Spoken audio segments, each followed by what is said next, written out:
Good morning, Miss Abby. Good morning, Mr. John. How are you today? Very well, thank you. How was your weekend? Very well, thank you. What about yours? My weekend went very well. I went to the beach. I see. It was a pleasure talking to you. See you next time. Sure, have a great day. Thank you, and you too.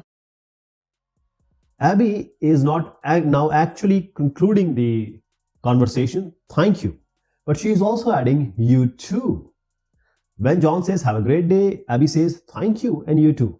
Always reciprocate, always say thanks and then you too. This is how you converse. So thank you, sorry, excuse me, these are the words you generally use every time.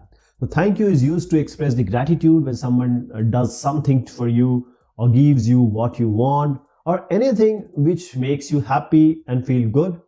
Thank you has to be used every now and then, again and again.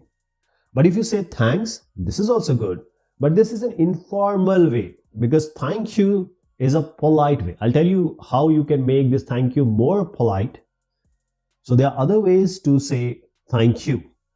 If you're writing some letter, if you're writing, say, some article, all these, you can write much obliged, much appreciated, I'm grateful, I appreciate it. So mostly in America and Canada, people just say appreciated. So that is a way of saying thank you, appreciate it. So this can be used every now and then.